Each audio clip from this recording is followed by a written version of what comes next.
Good morning, everybody.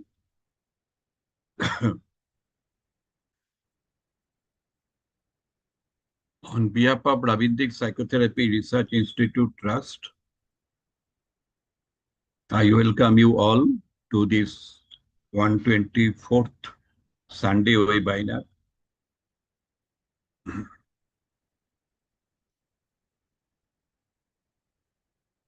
Now I am requesting all of you, please close your hand for the inaugural prayer.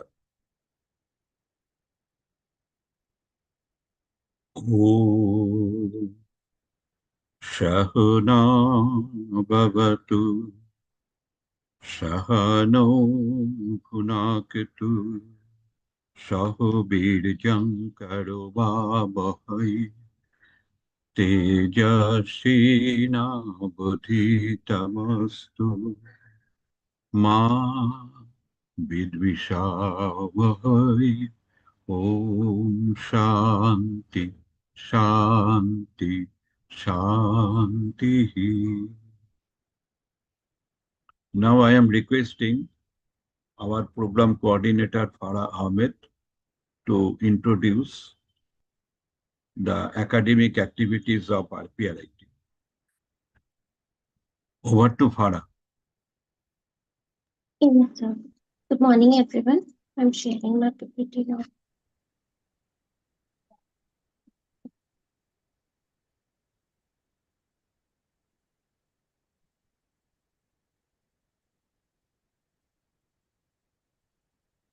So can you please make me host?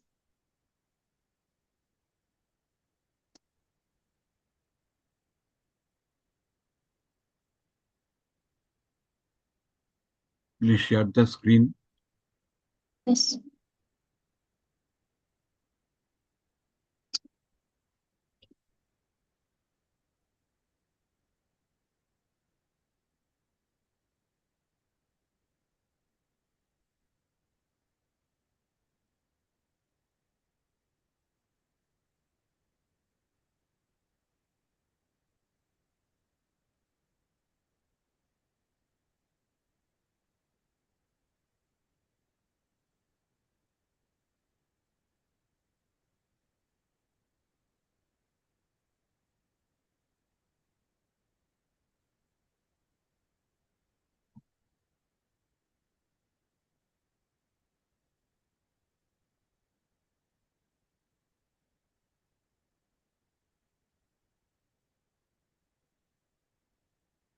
Hello, Farah. Are you okay?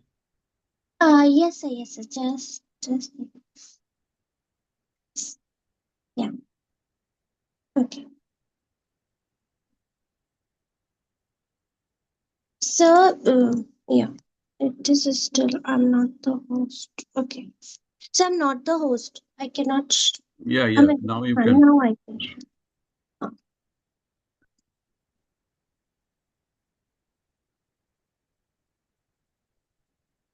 okay.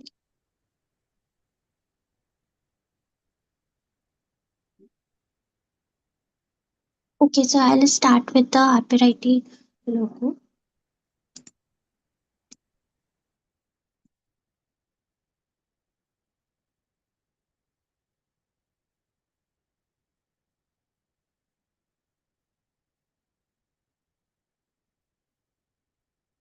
So, Rabindic psychotherapy, a transformative process designed for self-awakening in the treatment of psychological disorders and mental distress. It is developed by the esteemed president of our institute, Dr. Devdulal Datta Roy, based on his prolonged research and treatment cum counseling of his patients. Rabindic psychotherapy draws inspiration from the creations of the great Rabindranath Tagore. It revolves around the use of therapeutic postulates, which are fundamental assumptions forming the basis of the theory. One key aspect of this psychotherapy is the avoidance of labeling. Instead, it encourages understanding other consciousness. In Rabindic psychotherapy, consciousness is envisioned in three layers. The Mutta layer, portrayed in gray, serves as a seat of attention, sensation, and perception. Moving to the Rak layer in the middle, we find the domain of feelings, emotions, memory, thinking, and their interconnected association. This layer is vibrant and diverse, reflecting the colorful flows within consciousness. Finally, the innermost layer, portrayed in white, represents harmony with surroundings, aesthetics, and the path to creativity and innovation. This unique approach offers a profound understanding of the self and others. Rabindic Psychotherapy of Research Institute Trust logo is a symbol representing the transformative power of self-awareness. Tamsoma Jyotikamaya means exploring the truth by removing the error, which is psychometric approach. Rabindic Psychotherapy Research Institute Trust was established on 1st July 2018. RPRIT carries out researchers in academic field and to promote the study and dissemination of knowledge of Rabindic psychotherapy. Research-based teaching is the philosophy of Rabindic Psychotherapy Research Institute Trust. RPRIT created syllabus based on students' need. It is functioning as pan-India. Indians from different parts of the country join RPRIT courses every year. Both internal and external faculties are teaching here. The trust has more than 500 students. RIT launches offline study center at Shriram Grand City, Grandvan nearby Kurnagar rail station, and RPIT has received a GST number also. The Academic Council of Rabindic Psychotherapy Research Institute Trust plays an important role in academic activities and research. The council is comprised of chairman, secretary, and members having more than 10 years teaching and administrative experiences. General body members include Dr. Deeptilal Datta Roy, Ms. Sudipta Majumdar, Dr. Rama Manna, Dr. Subrata Basak, Dr. Sitanshu Khatwa. Members are Dr. Deeptilal Datta Roy, Dr. Manjishta Sir Roy Chaudhary, Dr. Paritita Biswas, Dr. Sushmita Mukhopadhyay, Dr. Ishita Chatterjee, Dr. Subrata Saha, Dr. Amita Mazumdar, Dr. Subhasis Bhadra, Dr. Priyanka. Vision of RPRIT is to establish Rabindic psychotherapy as a globally recognized framework for enhancing human consciousness, psychological well-being, value orientation, creativity, and social harmony. Its mission is to conduct scientific research on Rabindic psychotherapy, develop innovative psychological and educational intervention, promote value-based education and human development, provide training and capacity building programs for students, teachers, researchers, and professionals, facilitate interdisciplinary research integrating technology, psychology, and humanities, contribute to social development through research-based community initiatives. Growth and engagement for students are research internship, literature review projects, data analysis projects, skill development projects, academic writing workshops, certificate courses, research paper publication initiatives. For researchers, growth and engagement opportunities are joint research projects, PhD guidance support, research publication, instrument development, multidisciplinary research network. Now let me present a half-yearly achievement report of RPIT for the period January to June 2026. During this 6-month period, RPIT successfully conducted 14 Sunday webinars covering a wide range of contemporary and interdisciplinary themes such as data analysis using Jamovi, women education and empowerment, psychological counseling, music therapy, AI mediated parenting, AI ethics, psychometric skill development, Rabindic literature and research methodology. These webinars created a dynamic platform for academic dialogue, professional learning, and knowledge exchange.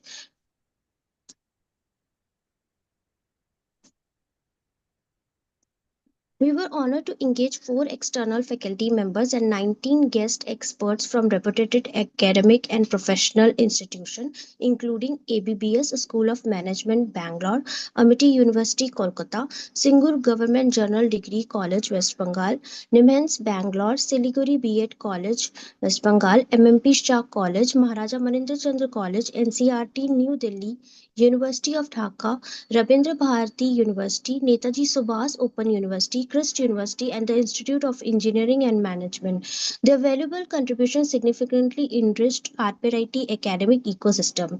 In academic training, RPIT successfully engaged a total of 25 participants and students across its major academic programs and internship initiatives during January to June 2026. 2 major academic programs were successfully conducted.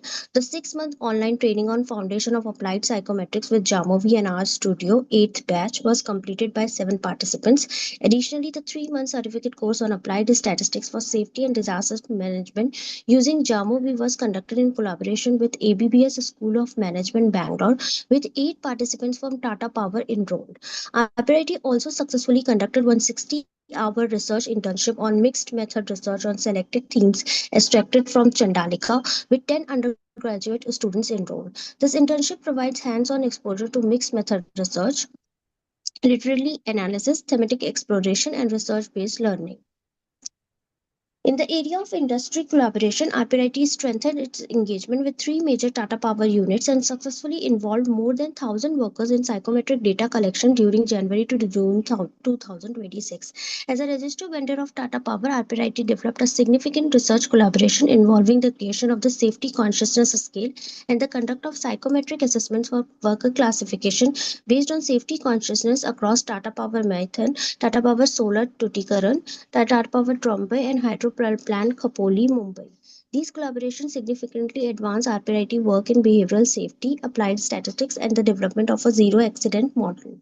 In the area of publication, three academic books are currently under publication: Introduction to Health Psychology, Introduction to Early Childhood Parenting, and Introduction to Environmental Psychology.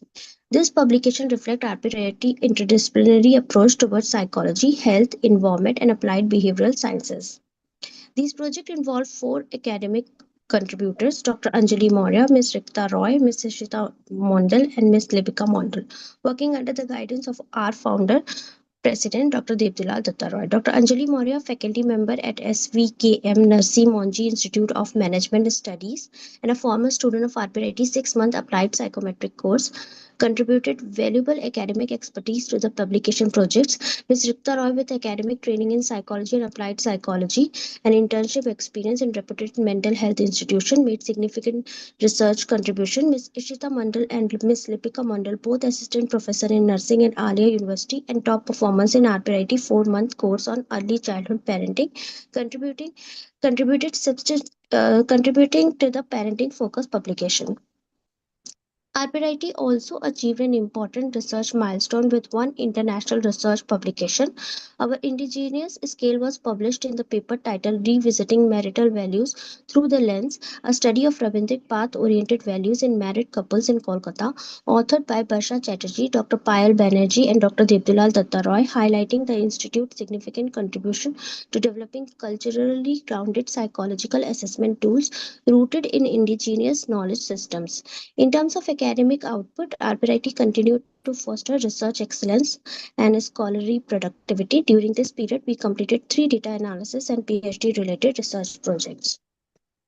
We also strengthened our academic team by appointing Ms. Ashmita Day, a former student of RPIT, served as an academic assistant, providing significant support in academic coordination, student mentoring, course management, and research-related activities, particularly for the 6-month online training on Foundation of Applied Psychometric with Jamovi and R Studio 8 batch, and the 3-month certificate course on applied statistics for safety and disaster management using Jamovi.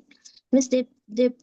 Additionally, Ms. Debarati, as bibliotherapist in Rabindranath literature and conflict management, further expanding our capacity in bibliotherapy, teaching, and research. She holds a master's degree in education from the University of Calcutta and is UGC NET and WB set qualified and has a research experience under the RUSA 2.0 initiative. Before moving ahead, I would like to briefly introduce our president, Dr. Devdulal Dattaroy. He is a psychologist whose work spans psychology, statistics, and data science with a strong focus on integrating quantitative methods into behavioral research. He has served as the head of the Psychology Research Unit at the Indian Statistical Institute, Kolkata, where he contributed significantly to interdisciplinary research combining psychology with statistical analysis. He earned his PhD in organizational psychology from the Indian Institute of Technology, Kharagpur, and has an extensive expertise in organizational and abnormal psychology. His work focuses on areas like psychometrics, rank-based data analysis, and the application of AI and data science in social science research. He has also authored books on statistics and art programming, aiming to make analytical tools accessible to students and researchers. His achievements have been recognized through several prestigious honors, including the Young Scientist Award from the Indian Science Congress Association in 1988 and the Innovative Science Award from the Indian Academy of Health Psychology for his significant research on romantic psychotherapy. He is also the founder of RPRIT, where he is developing the framework of romantic psychotherapy by integrating diverse philosophical ideas with modern psychological science. He is a member of the American Psychological Association, holds an ORCID researcher identification number, and is a registered researcher on ResearchGate, reflecting his active engagement with the global research community. His continuous efforts in AI integrated research and training are reflected in the programs we are offering today. These are the recent achievement of RPRIT. To strengthen interdisciplinary research, RPRIT has restructured its academic council by by inducting distinguished academicians from diverse disciplines. The new council brings expertise in forensic psychology, psychiatric social work, economics, and organizational psychology. This initiative expands romantic psychotherapy beyond conventional psychology into health science, management, economics, and aligned fields. It marks an important step toward building a stronger national and interdisciplinary research ecosystem. Another significant achievement of RPRIT is the publication of our research paper, Psychological Safety Consciousness Pattern of Industrial Workers, in the Journal of Social Science and Welfare, Volume 6, 2025. The study was conducted using data collected from Tata Power in collaboration with Mr. Abhijit N. Das of Tata Power. As an approved research vendor of Tata Power, RPRIT continues to contribute industry-based evidence-driven research in occupational psychology.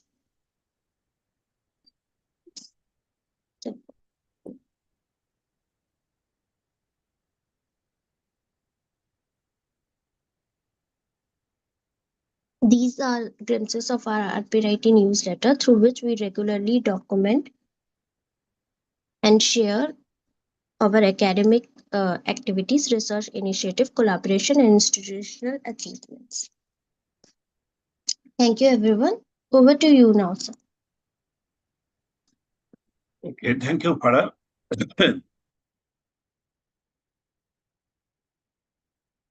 It is my privilege to welcome all participants to the 124th Sunday webinar of the Ravindric Psychotherapy Research Institute Trust. The theme, Artificial Wisdom in Psychotherapy, Clinical Implementation and Future Horizons, is both timely and intellectually stimulating as mental health care enters an era where technology and human values must evolve together.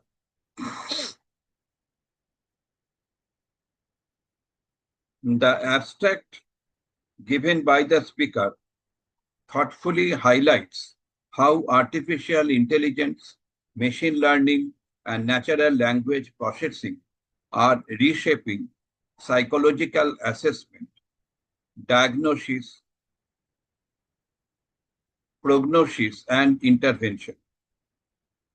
While these technological advances offer unprecedented opportunities for improving access and precision in mental health care, they also raise important ethical, legal, and humanistic questions that demand careful reflection. Particularly noteworthy is the introduction of the concept of artificial wisdom. Unlike artificial intelligence, which focuses primarily on computational efficiency and predictive capability, artificial wisdom aspires to integrate compassion, ethical reasoning, transparency, fairness, and human-centered decision-making into clinical practice.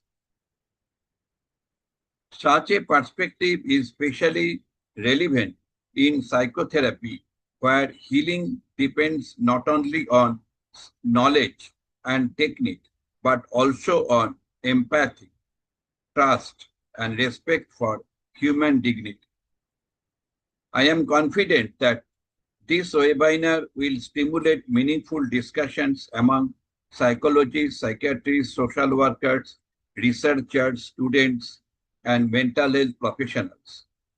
It offers an excellent opportunity to critically examine how emerging technologies can be responsibly integrated into psychotherapy while preserving the therapeutic relationship and the values that define mental health care. I extend my sincere appreciation to our distinguished speaker, Mr. Priyanshu Kunwar, for sharing his expertise and to all participants for joining this academic endeavor. I also congratulate the organizing team of RPRIT for continuously promoting interdisciplinary dialogue and evidence-based innovations in psychotherapy. I wish the webinar every success and hope that it transpires future research, collaboration, and ethical innovation toward a more compassionate and wiser mental health care system. Now I am requesting Falak Qureshi to introduce our speaker. Good morning, sir. It is my pleasure to introduce our speaker for today, Mr. Priyanshu Kunwar, a clinical psychologist, researcher, and a mental health professional. He holds a master's in clinical psychology and a professional diploma in clinical psychology. And has qualified the GATE examination with All India rank of 1200. He is associated with Ability Gate Children Developmental Center, Cognable ESF Center, Faridabad, and Velloffice, where he works with children, adolescents, and families. His research interests include inter- artificial intelligence in mental health, personality psychology, and addiction. And today he will be sharing his valuable insight on artificial wisdom in psychotherapy, clinical implementation, and future horizons. We are truly delighted to have you with us, sir, today. A warm welcome to you. Over to you, sir.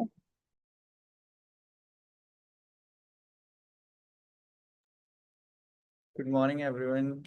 Thank you for the warm welcome, Palak. Thank you, sir. Got to know about more founders and the contribution you have had. So, I'm visible. Yes, you are visible. Thank you so much for introducing me. So, I'm sharing my PPT. Hmm.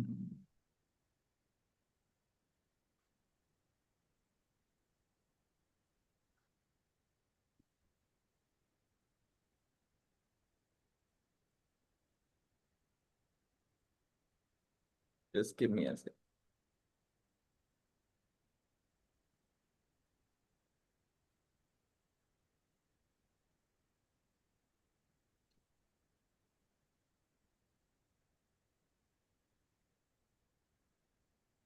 Palak, can you share my PPT? Actually, I'm unable to share it.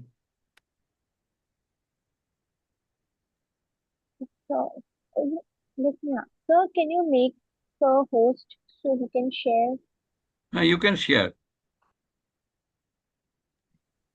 And if you are unable to share, please send me. I'll share it.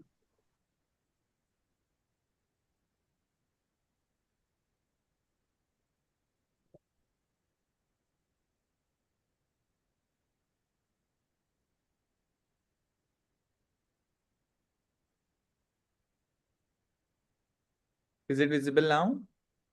Yeah, now it is visible.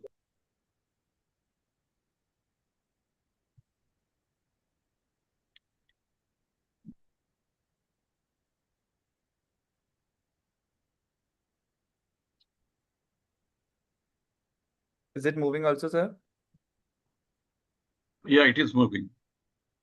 Okay. So, good morning, everyone. Thank you for joining today's webinar. So today's webinar is on AI in mental health, how's the mental health and AI impacting the therapies and the psychotherapy part, and how the future innovations and human-centric cares are still there on. So artificial, as we all know, there is a artificial intelligence is a rapidly moving on and a technology concept for becoming an active part of the system and worldwide.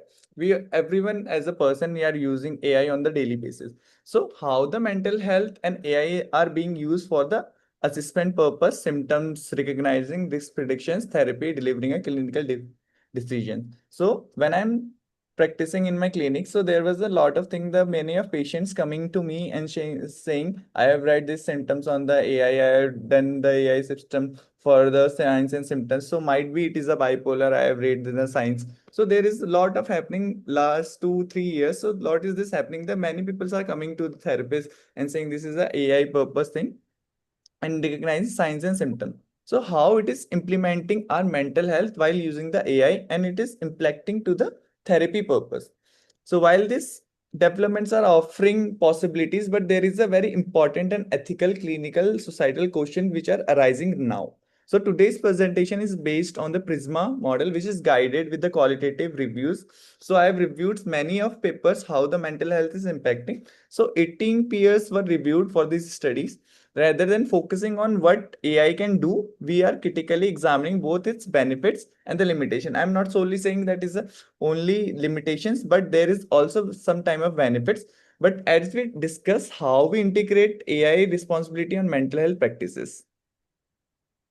So my name is Priyanshu and I am a clinical psychologist. So I have recently passed out from MIT University, Haryana, and I have previewed my research recently on AI only, which is now available on Scopus. So I will sharing link for that only. So this is our, let's make this session very integrative, not the boring one. So there will be a live pool, there is a discussions point, and there will be a chat through which we can discuss. So before starting of the webinar, can I get to know what kind of age range we are dealing with, Abhi, which we are presenting? You can write on the chat box only.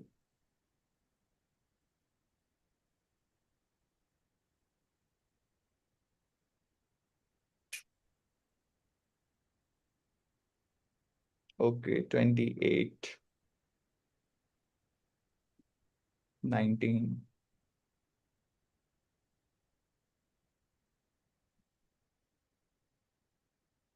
Okay, so this might be helpful for the everyone. Okay, 26. Nice. Okay, so most we are ranging on the lines of 20s and 30s. So this is a very helpful for you guys for taking it as a session of the AI, how it implicates the mental health, how it is affecting to the therapy.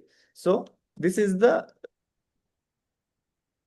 roadmap which you are going through. So first is the warm welcome, like you all have done. Thank you for that. Then there is the foundations and the problem of the review, like what is the gap between it. Then the section is how the AI driven diagnostic is there, how the AI is doing the diagnosis. When we are saying of a therapist, therapists do the diagnosis on the basis of solely on the DSMs, on the ICDs. But when we are saying of AI diagnose the person with a very different kind of thing. So this is the how the diagnostic is done. Then the section of therapeutic delivery and innovation. Then we are taking a short break for the 5 minutes. Then there is a personalization and prediction. How there is a prediction for AI. If I suppose I am saying something to AI, ki I have a loss of interest from past few days. So he might be a prediction of a depression. So it can be how the prediction is done by the AI. Then we are going to learning that. Then there is the ethics, how the ethics breaches by the AI and what is the responsible framework which are going to discuss. Then the last we are going to wrap up by the quick question answer or the quizzes. So, and please feel free to ask any question at any point of time. So I will address them during the designated discussion period. Okay. So I have discussed in the roadmap. So this is the very first question which I am asking. So you can answer it in the chat box. Have you personally used an AI mental tool like a chat box app or wellness assistant for your health?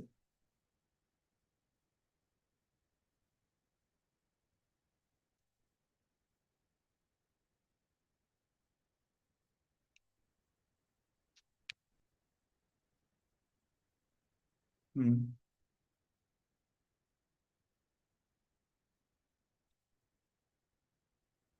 So anyone who is using the AI mental health tool for their own diagnosis or the well-being, most of the time we do, like we have the symptoms, this I am having suffering from that time of that period of time. So might be a possibility that will be happening.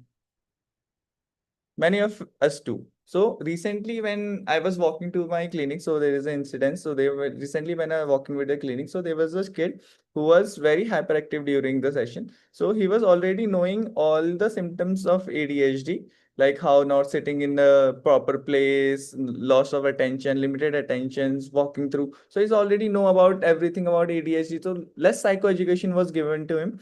But yeah, the pre-diagnosis of the symptoms is mainly focuses on the how we are perceiving AI now. So many of us do that regularly. Now there is a introduction how the persistent government treatment gap is there. So when we're saying of 1 to 8 worldwide people are suffering from the mental health illness, so nobody is talking about it. So when we're saying this type of illness, which is episodic in nature. So, according to the Worldwide Organization, approximately 1 to 8 people worldwide experience the mental health disorders. But at the same time, there is a many face servers giving the shortage for a training mental health profession. When we are talking about the clinical psychologists or the mental health professionals, so they are very limited to this. Where they are very limited, which are providing to the mental health services, even where the service exit, which is a long waiting time. When we are taking about the south side or the north side, so it is a very long waiting time. If I personally talk about the Niman CIP, so there is very full time period for the doing the one basic assessment. So there is a lot of time period which waits for the mental health profession for the treatment. Then there is also a financial barrier. So nowadays there is a very common concept saying of therapy. There is a pro bono therapy, which is saying therapists are giving the free therapies. So there is a pro bono therapies, and there is lot of social stigma often prevent for accessing that care. So many of time people say this is a pro bono therapy. There might be a trick or there might be a falsification because of they are giving a free therapy. So there is a lot of stigma or lot of stigma for assessing the mental health care. When we are talking about the creating a situation where the researcher called a mental health treatment gap. So there is always a gap in our mental health treatment. So AI is being purpose. So there is a main introduction of AI for the solution. So many of the time we have introduced in the AI for the solution. All these problems are addressed by the AI only. So one solution for this challenge because of offer of scalability. So there is no scalability is there. Unlike the human decision, AI do not take decision on the impulse ways. So AI system can be a potentially provided support to the thousands of individuals simultaneously and around the clock. So this represent the shift from how the episodic care is available on during the appointment towards the continuous care. And this reactive is a proactive thing where the monitoring and support occurs everyday life. So this is a graph where we show the 1 in 8 people is suffering from a mental health illness, and remaining is the population which are normally healthy living. Then there is a what is review to set out to do. There is identification and synthesization of this. So bringing it toward the qualitative evidence, the challenge of AI therapy across the published literature. Then there is a categorized thematically, organizing and identify challenge to cohort them. So to ensure the rigorous transparency, so there is a followed of the Prisma model. So many of our here is present as a researcher, so they will be knowing about the Prisma model. So Prisma stands for preferred reporting items for systematic review and meta-analysis. It is done. So it is very a filter process for doing a research purpose. So we initially identify a many of research paper, then we multiple databases search out. When we are the broad range, then the peer is reviewed focusing especially on the AI mental health therapies. So including purely technical studies were excluded because of their reviews on the therapeutic clinical intervention rather than their own performance. So this is the methodology for the qualitative guided review. Then I'm initially talking about this review. So there are initially 110 studies which I study, and there was identified through the database. The main database was the Scopus and Google Scholars. And after removing the duplicate or the screening of the many of prevalence studies, so there are 18 studies which met all the inclusion criteria of mine, how the AI is working, why the AI is used, and AI in their psychotherapy. So the 18 studies which are including the criteria. Then although there is a smaller systematic review prioritizing the quality, peer quantity. And when these studies are analyzes, so this study reviewed the five major area, which are recurring theme, which across, which is the ethics, there's the third dot, ethics, privacy, then the therapeutic alliance, how the alliance is going, attunement between therapist and a client. Then there is a culture sensitivity and the regulating concern. So what is a culture sensitivity? And there is a regulating concern, which concerns are regulating right now for the AI. So these five themes are the basic backbones of today's discussion. So this is a graph where the everything I arranged. So there's a funnel section. So 18s are the included synthesis. Then 48 reviews are only which are assessed for the eligibility criteria. Then 63 were the recorded screen. Then the identified were 110. And the major source were the PubMed, Scopus, PsycInfo, and the Google Scholars. And the excluded criteria doesn't meet the criteria. So this is also my research design which I use in the Prisma model. So you can see on the screen the domains which you are talking about. And this is a flowchart, and there is a image of which I designed. So I will sharing later. So there is a image there how the AI is working on. That image is fully based on how we think and how we give the prompt to the AI. Then there's what the beliefs they going on and how they give the perfect diagnosis. So which of these five domains do you accept is the most in your own practice, which is affecting? So you can write down on the chat. Apart from this, when we are talking about these five ethics, privacy, therapeutic alliance, culture sensitivity, regulatory concern, which five of them is still when you practice most of in this webinar might be practicing their own practices, clinical practices. So what is the most affecting thing you get in your own practice? So can I get the answer on the chat box?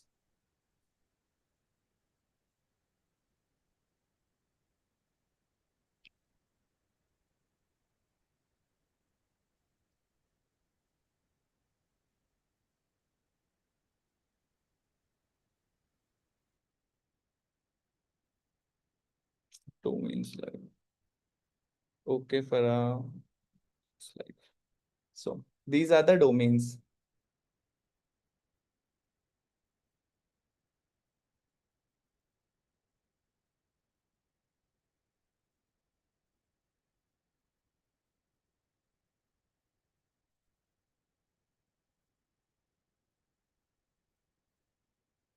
So personally speaking about, so when I'm doing the practice of the clinical practice, so there is a very therapeutic alliance which I get.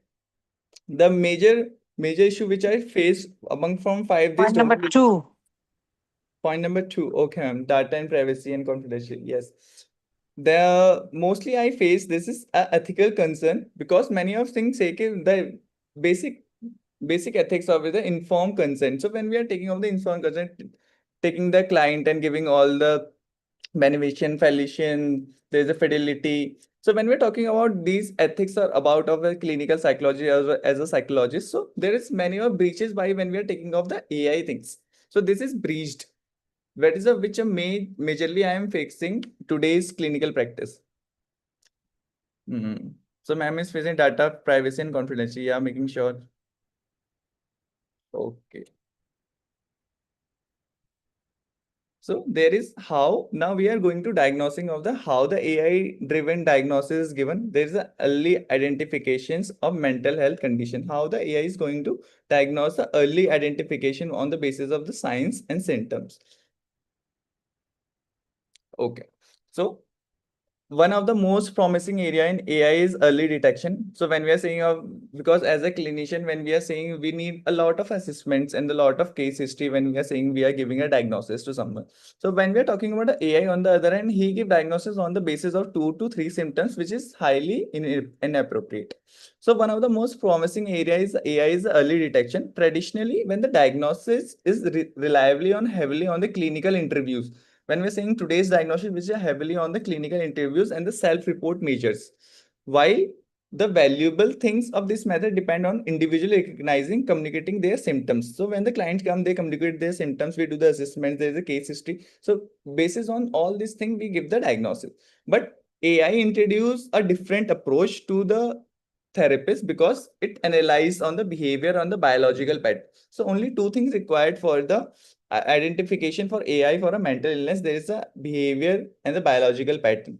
So whenever a client is saying, I am having a certain time period of symptoms, and this is happening for a week or a month. So that is a time period, and then the AI will be asking how much is affecting to your biological thing, how it is affecting your sleep, how it is affecting your appetite. So these all things goes with the diagnosis in the AI only.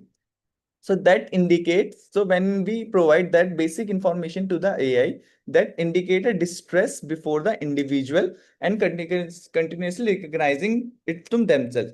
For example, when I am giving the example, so there's a change in a speech pattern. So let's suppose there someone is coming with a change in a speech pattern and the reduced facial expression is there.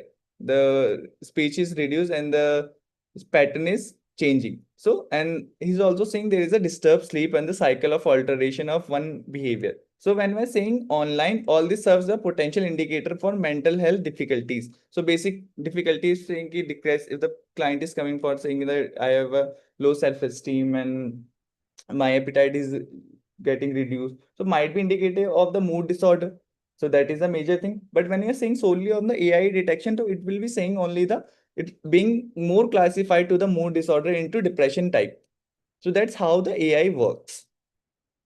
And there are certain things when we are saying of the channels. So it doesn't require anything for the moving for a diagnosis, but there is a 4 basic channels how the AI follow. The first is vocal and speech. The second is the facial analysis. Third is the footprint, and there is the fourth is NLP or the languages. So NLP, when we are speaking of NLP are the natural language processing which analyze the things. So this is a basic code when we are saying we are a human being and we talk about by the different type of language. So NLP is the language which is used by the AI for the diagnosis.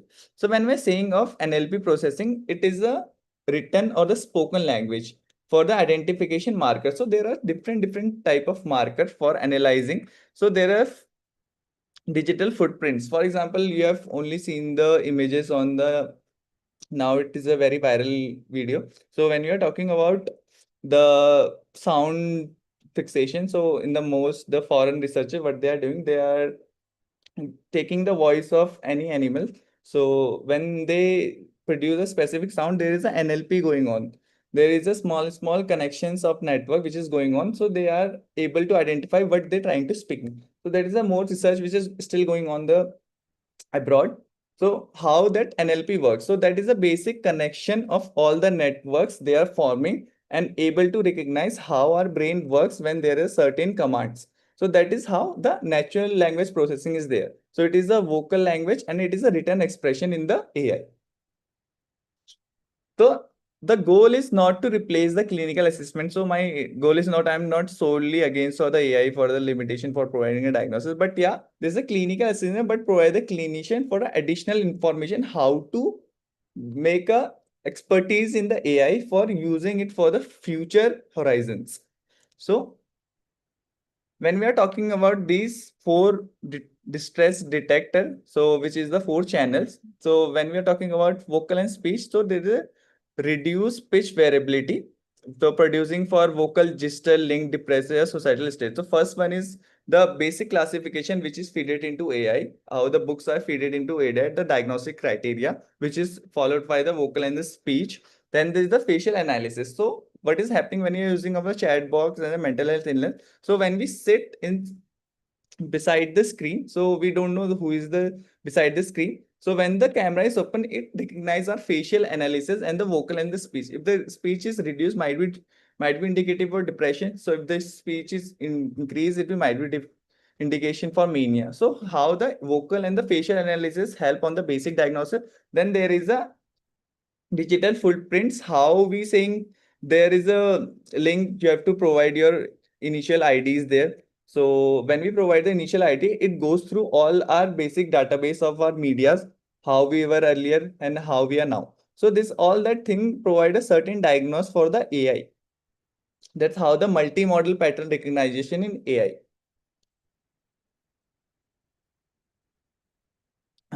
Then there is a objectivity, equity, and risk of overreach. When we're typically saying of data, I am a researcher which are typically believes in the how the data is going on objectives, on the graphs, how the limitation are going on. So there is a lot of thing which is given on. So there is a, when we're taking of the non-Western group or the Western group, how they're using AI on the basis of numbers. When we are saying of non-marginalized Western groups, so there are 22% of peoples which are not using it. But when we are saying of Westerns or the urban digitally literates, so we are using the 78% for this typical data training.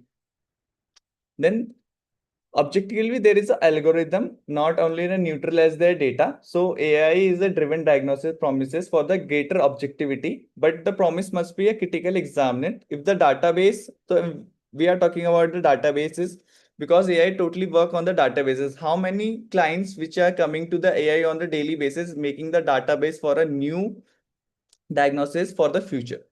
So there is a database disciplinary respect for the specific culture, then the linguistic and the socioeconomics group, and diagnostic accuracy can be very systematic across the population. When we are saying of the changing of the population, higher social economic status and the lower social economic status. So it also affect on the diagnosis purpose. For the AI, there is the only neutral thing for all the persons, but when we are saying of providing the data to the AI, it only affect the database of the AI, how it's going given to the diagnosis.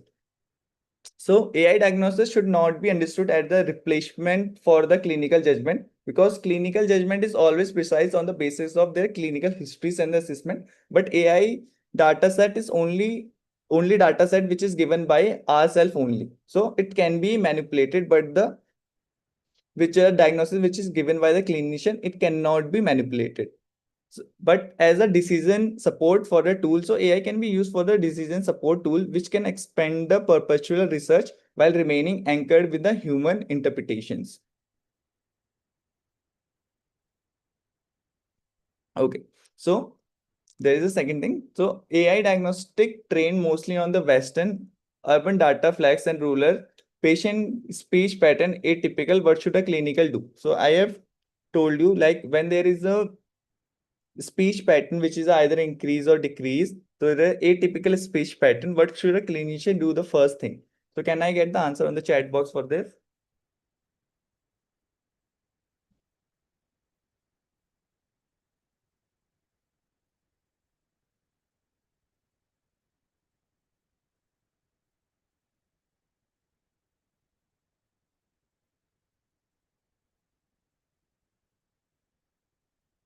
Anyone?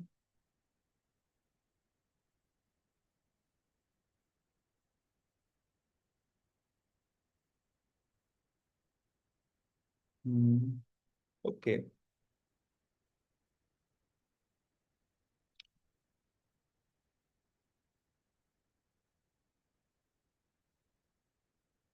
Hmm.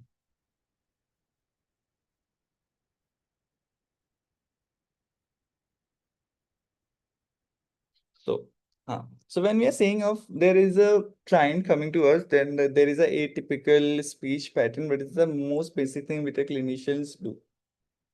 So when we are saying of there is a behavioral activation, we say the technique of the SMART, there is specific, measurable, achievable, reliable, and a time bound. So there's a basic technique which we told to them. But on the other basis, AI does not give that thing to the specific to the person when we are talking about the atypical symptoms of any disorder or the disease. So there is a innovation in the therapeutic delivery and the psychological support. So not is not basically on the limitation purpose, but there is a majorly positive things which also happen when we are saying of the AI, how it's affecting on the psychological supports. Hmm. So when we are talking about AI is a transforming, but not only assessmative too, but a delivery or the informative delivery. Perhaps we are most familiar of AI chatbots. So what AI chatbots is doing, the tools such as a ViewBot and the Visa they provide a CBT based exercises. For example, when we are saying of activity scheduling in the CBT, so they are giving a specific plan for the CBT purposes and the emotional support. Most of the time, we know the therapist cannot be available for 24/7 for the things. So there is always a psycho educations and the immediate support system. If the person is typing for the AI, I need help right now, the AI replying that movement of fractions of seconds. So that's the how the emotional support is provided on the basis of immediate supporting. When we are talking about the virtual therapies, now when we are talking about advance of the 21st century, so there's a virtual reality. When we are seeing of VR, there is augmented reality, then is the exposure therapy. So these therapy which officially has been introduced in our AI system. So these are the 4 types of the therapy which are introduced in our AI. So there is a conversational AI. So the basic AI model which followed for the every mental health. When we are taking about Snapchat, now you're seeing the Snapchat, Gemini, Google, they are all already having their own AI for talking. So they do not talk by their customer support system, but they do talk by their AIs. Then there is a virtual and augmented reality, which is known as the exposure therapy. So when we are taking over the exposure therapy, when we take the client to the exposures for the thing, but now what they are doing with virtually. Then third is there is avatar therapy. Avatar therapy is a digital avatar representing our auditory hallucinations in the schizophrenia and letting the patient for confront their control over distressing voice. So it is basic thing which is going on the head for the schizophrenia and is for the most oriented to the reality therapies. Then fourth is the moderated on the only on the therapies. So now one by one we are going to discuss how these therapies are mentioned on the chat box. So the first basic AI which I told you, the conversational AI. So the word Vesa tests or we are Gemini, Chat GPTs, or when we are taking cloud. So they are all the conversational AI, which is also known as the CIA. So these are the very micro bots which are trained to deliver a specific micro inventions which reflect on a dialer for 24/7 accessibility support. So any point of time when we are typing a message, so it will be replying back to as soon as possible. So they are not trained with the specific things, but they're trained with all the basic eligibility criteria which should be there. Then there is a virtual and the AR exposure therapy. So AR exposure therapy, in this therapy, what the persons do when there someone is coming with the gait or someone is coming with a physical disability. So they just take the virtual thing and the goggles for the virtual reality. They play a video, then they do a guided imaginary system. So when we are taking of the guided imaginary, these imaginary systems create the world around the client to think them they are in the reality only. So this is how the virtual reality thing is going on.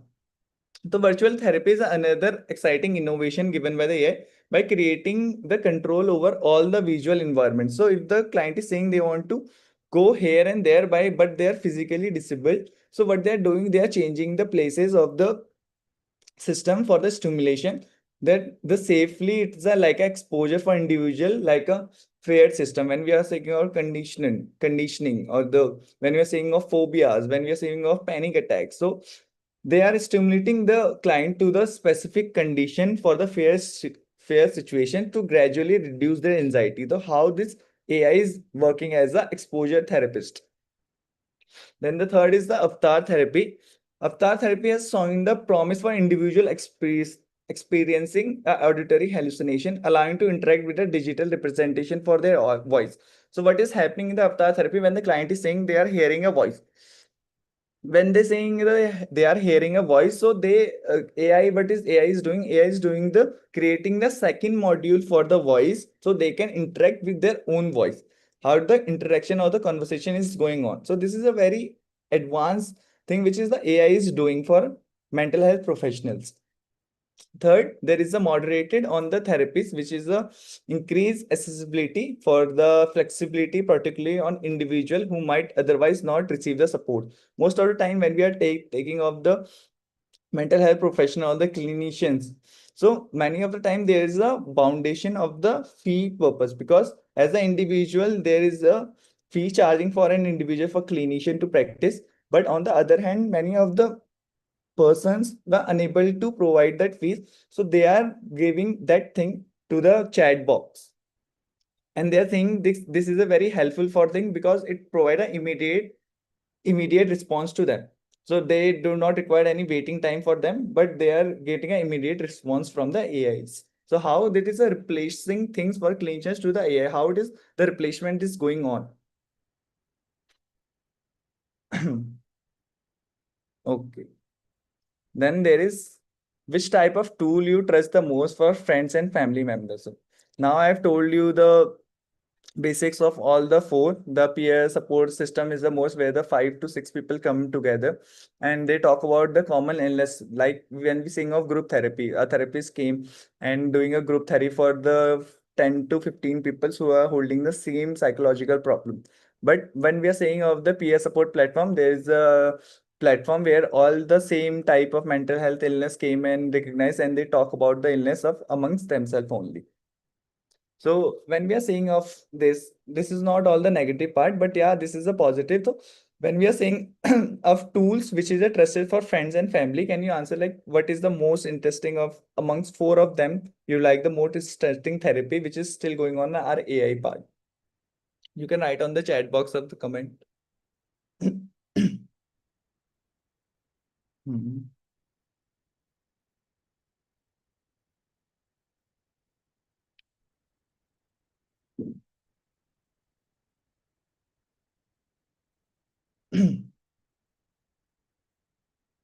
A and D. Okay.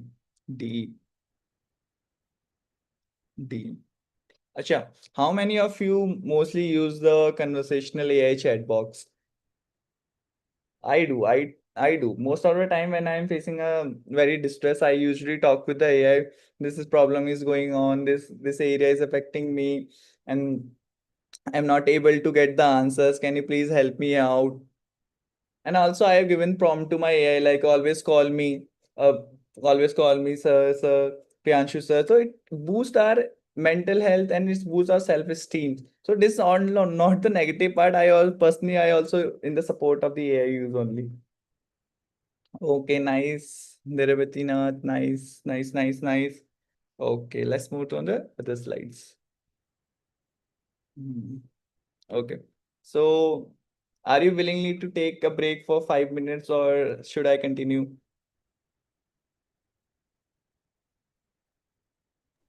Continue. Okay, ma'am. Okay. Now, when we're saying of the, now we get the how the diagnosis is going on, how the therapeutic part of the AI is going on. Now, the third section is how the digital phenotyping and the personalized care is given. So when we are talking about all that second two parts, how the diagnosis is going on and all the therapies. Now, third is the personalized care and the digital phenotyping, how it is done. Now we are going on the more deeper part of the AI things. Okay. Digital phenotype, digital phenotyping refers to the collections of the behavioral data through the digital services, like how the data of the different AI is connected for the digital devices.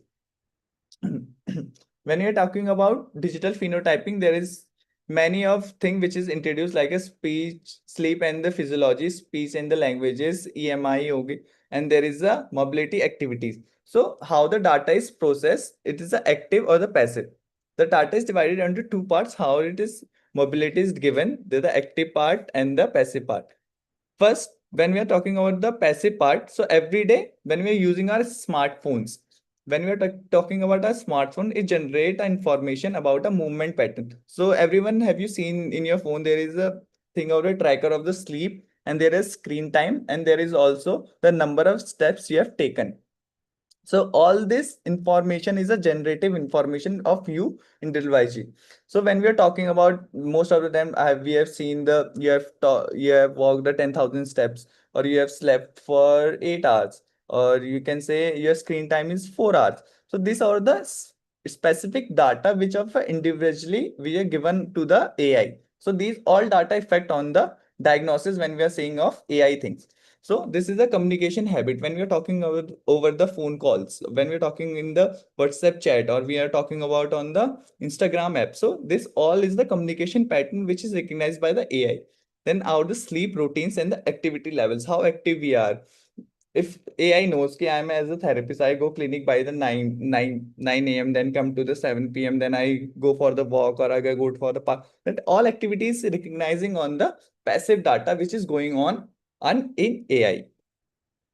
Then when these all things are happening, the researcher had discovered that is a change, there is a pattern, sometimes can detect a change in our mental health. So when the researcher had discovered that there is the change in the pattern. So when we are taking about case histories for the patients, so when we are taking about how often you do that, we already asking the frequency of the time, how it's going on. When you say okay, how long you are unable to sleep for that period of time, what is the activity levels, how was the life earlier before the disease. So all that thing which we are asking for the passively, the actively. So the AI is asking it very passively mode, taking the data from our own individualization mobile phones.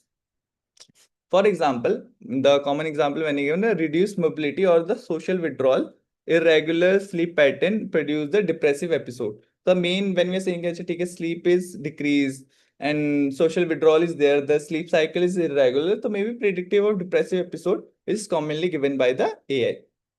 Then the active data. When we are saying of active data is the data which is actively given by us for the AI.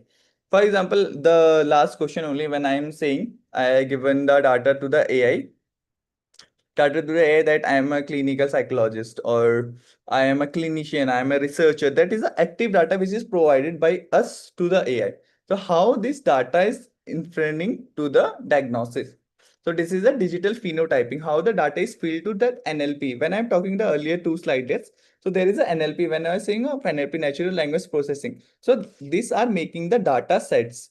Data says who is Priyanshu? Priyanshu is a clinical psychologist. Then what Priyanshu does. Priyanshu goes clinic by this time period, that time period. Then it's how the Priyanshu schedule is going on with the basic typical schedule. Like he loves to go to the gym, he goes to the park, then he rides and then talk to his family members, walk for this period of time, sleep for this period of time. That is all the connections given to the AI from our individual. Either it can be a passive data or it can be an active data. So this is the all precision for the mental health for the AI precisions. Now there is a predicting, how it is predicting, verifying the destiny, how it is a predictification. So most of the time the prediction can be a false negative or the false positive. When we are saying of the false negative and the false positive, the AI might be given a wrong diagnosis. The AI might be given a diagnosis which is correct, but we are not taking it is the correct. So there is all the possibility which is given to hear the how the predicting data and how the early intervention is given. So when we're talking about machine learning, then a model trained for the longitudinal data, which estimate the probability for the lapse or the relapse. When we are talking for lapse is when the pattern of signs and symptoms is still going on and the treatment is provided. And for any high risk situation, he got by the high risk situation, he got again in that disease or disorder. So that is a lapse. Then again, when we are providing a same time of treatment for the client and he's maintaining well in his life and again got that disorder, that is a relapse. So how it is shifting care for the treatment and the probability of relapse crisis, that is a vicious cycle. How is the patient is going on the vicious cycle?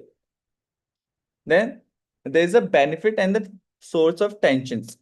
So benefit is the early clinical contact. When we are saying of early clinical contact, they at the any point of time when we are typing on the type of disorder, it is giving the early intervention.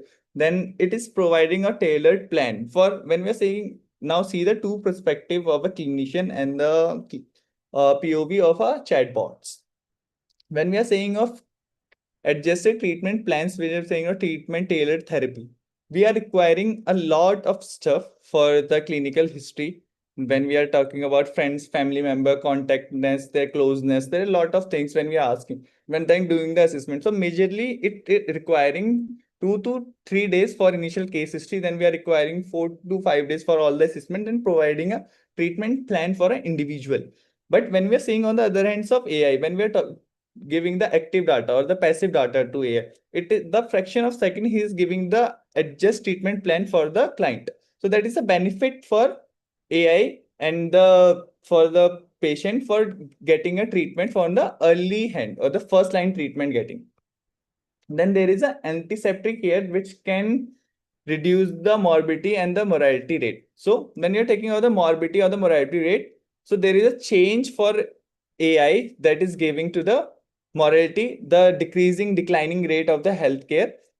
Interesting, let me tell you about the fact that when you're talking about AI, the AI recently after the COVID-19, when the most increasing buddings coming on the mental health. So when the AI is coming from the last 2 to 2.5 years, where the wearable watches were provided, then there are voice which is increasing the sleep cycle of an individual. So these all chatbots are increasing the mental wellness of each and individual by 2.5% in overall population of our India. So that is how AI is positively working.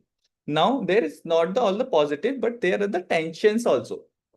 When we are saying of false for positive unnecessary surveillance, there is a stigma or the negative risks for reveal for harms. So anybody can tell me about the consanguinity, word consanguinity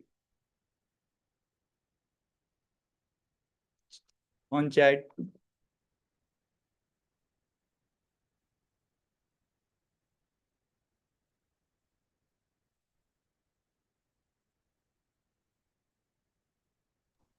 What is it you want to know once again? Consanguinity, ma'am. Consum- In what context? In when we saying of signs of disease and disorders. But the relational aspect, you mean to say? Yes, ma'am. Hmm. Genetics, I guess. Hmm. Hmm. Genetic. Okay. So when we are saying of consanguinity is a when two signs and symptoms of same disorder comes in equality, so that is a consanguinity. So most of the time what clinicians are facing, so when I'm saying there is a decreased need of sleep or hearing of voices, it can be indicative of hallucinations, it can be indicative of mania. So me as a clinician, I will be identifying more because there is a common signs or there's a common sign of the both the disorder which is overlapping. So me as a clinician, I should be identify this should not be there, this should be there. So that is a consanguinity which we face as a clinician or we as a human being for deciding that what can be a disease or a disorder. So this is faced by the humans. But when we are saying of the tension, but in AI, there is a no consanguinity system. So when I'm saying that there is a decreased need of sleep, it will saying, "theek hai, there is a mania for you." So that is how there is a tension giving the false diagnosis by the AI most of the time. Then there is a harmful for psychological future saved by meaning and the choices, no pure probability. There is a no probability system. When I'm saying 10% is typing, there is a decreased need of sleep and I'm facing for insomnia. If the 11th person coming for the decreased need of sleep or the hyper sleeping, it will be saying you are getting from the insomnia, not for the depression. So that is a very thin line which is going from the AI and not giving the pure or the solely correct diagnosis. Hmm. Okay, so there's a would you rather a system of the overflag Morse false alarm or under the misses of real risks? So this question is a little bit tricky.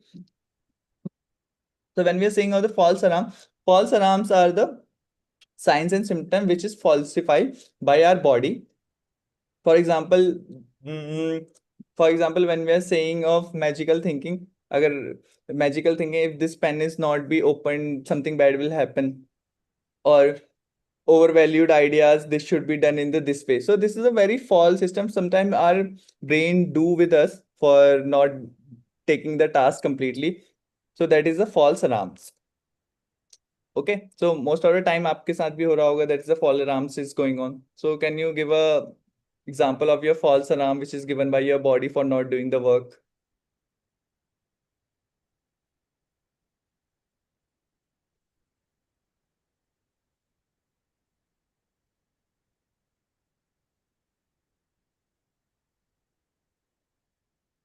More than not doing the work, at times, what happens with me, certain beliefs prevent me from doing certain things. If I do this thing, possibly this will happen like this. So this belief system, the limiting belief system, is there, which works at times. So that is one of the things which I face. Okay, and thank you so much for sharing, ma'am. Okay. Okay. Now, the section 4 part, now we are going to what are the ethics, what are the existential philosophies or the philosophical challenges we face on the AI in the mental health. So there is a 6 fault line when we are talking about AI mediated care. So when we're talking about the false identification, you know about the consanguinity of the system, the false alarms of the body. So now there is a ethics which is coming on for the AIs, and there's a faulty lines what is still going on. The first is the algorithm authority, second accountability, third is the emotional substitution, then the extensional limits, episeptic injustice, privacy, and the surveillance. So one by one, we are going through all of them. So when we are talking about this section, perhaps the most important question: if the AI perform a certain task effectively, should it? The way the precision given by the AI, it is the more precise thing which is given by the AI, not by the clinician. So there is an algorithm authority, which the automation which is biased, turning on the clinician oversees the algorithm output.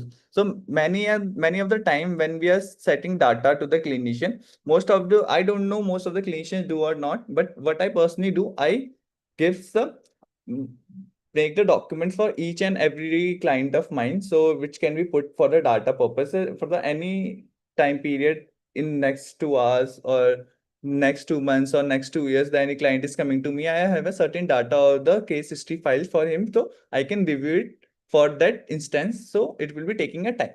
So when we're talking about algorithm authority, so any point of time when I have given a prompt to my AI or my chat GPT or my cloud ID. So if I'm saying there is a n number of time I want this book summary or I having this type of problem for this day. Today I'm typing a command to the AI and the cloud system, and the command is given. But after certain days, I have trying to find that thing, and I have tried the data that in this period of time I have given that command. Can you please resend it on the today's basis? So when the moment I'm entering that command, it automatically going to its automation thing, going to the automatic biography or the databases for giving that thing to me for that time period. So this is how the algorithm authority is going on. It interpreted the human experiences, the most of the experience which is shared by us to the AI, giving to the on that basis, it's going to the automation thing. So that's the basic bias which is faced by the AI. So if I'm saying today's I'm very happy, the second day I'm saying today today I'm very nervous, today I'm very sad, the next day I'm very angry. So that all type of automation, it will be saying that is the might be person having a high mood fluctuating. So that is the automation bias, that bias created by us when we are giving the command to the AI. The second is the accountability. Accountability, when a AI system make a harmful recommendation, who is responsible for, who is accountable? For example, if I'm saying there is a voices in my head and there are talking voices, and I have my thought had been broadcasting to the others. So the AI can easily give me a medication. He can be saying you can take a clozapine or taking antipsychotic. But the moment of taking up that antipsychotic, apart from the prescription is required for the antipsychotic, but yeah, AI can predict that might be possible for this sign and symptoms. You should take this medicine. But the moment I am taking the medicine, if the certain things happening to me, who is the responsible? Who is the accountable for that thing? So the main, when we're saying of the ethical code, there is accountability. Accountability for intentionally who is responsible for taking that action and who will accountable when I'm not able to get treated. That accountability taken by whom? So that is a very big question in that thing, in that context. Then there is the emotional substitution. So emotional substitution is when some individual may have attachment to the AI companionship to reduce the real human interactions. Emotional substitution, when someone is available, how the attachment going on, when we're taking of Bowlby's attachment style, the insecure, secure, avoid, and disorganized. So when we're talking about all this attachment style is basically because of the emotional support and the presence of being. For example, if there is someone who is getting immediate answer and having a dependent personality, and he's always wanted there will be a friend's family to talk to him. So that can be not be a practically possible for anyone to be talk for that long time of period or availability for that fraction of second. So when we're talking of AI, he is giving a prompt to AI like, I'm sitting here, I'm not feeling well, and this thing happens in my day. So there is an emotional substitution. The more dependency will be created to that person, to the AI, that the AI can answer on the fraction of second without the waiting time. So there is an emotional substitution. The person is more prone to have a chat with a AI rather than going to the real person because of the availability of that emotional aspect. So that is the emotional substitution. Substitution humans being from the AI. Then the fourth is a existential limit. So AI is not optimizing for the problem solving, but engaging in suffering for meaningful or the lived experiences. There is a extensional limits for, if I'm saying today I have gone to the roller coaster ride and it is a very fearful ride and it was a very moment, I have a joyful moment and I was very scared at the same time. So as a AI, there is a limit to AI to extend what I got from my imagination or what expectations I lived through and what is the real life purposes which I had. So that is a limitation. If I describe AI the whole day, my whole day, the ride was this long. The ride was roller coaster was moving to this speed. I was very fearful. The imagination state which I going on, the AI cannot match that gap. That is the existential limit for the AI. Then there is a epistemic injustice. So in this, the model trained for the dormant data misclassified the distress expressed through culture and the spiritual items. For example, when we are saying of the Koro symptoms, when we are saying of the Dhat, which is the disorder for the traditional disorder, which are known as the religious, which is spiritual or the culture-based disorders. So when we're seeing of this disorder and taking on the modern of the ICD codes, that is the dormant of the data which misqualify the distress, the level of distress which is misattrified by the expressed emotions, the emotions which we get to the family members, and it is an injustice for the epistemic, saying the cultural process or the spiritual items. Then the last one, sixth one is the privacy and the surveillance.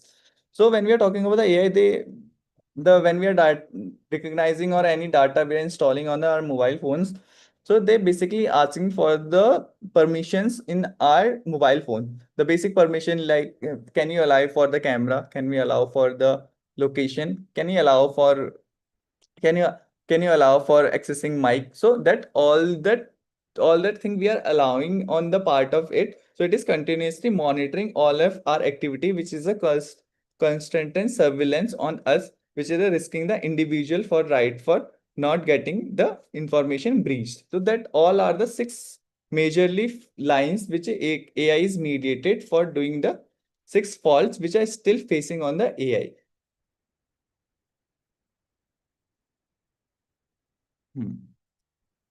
Okay, so when we are talking about injustice or the digital colonization, how it is helping. So this is the graph which is taking how it is sharing mental health app development. So which are taking the AI tools. So it is the 15s of out of it is out of 100 ki how many tools are which are still going on. So that is out of 15. Then the share of mental health workforce, there is a 20.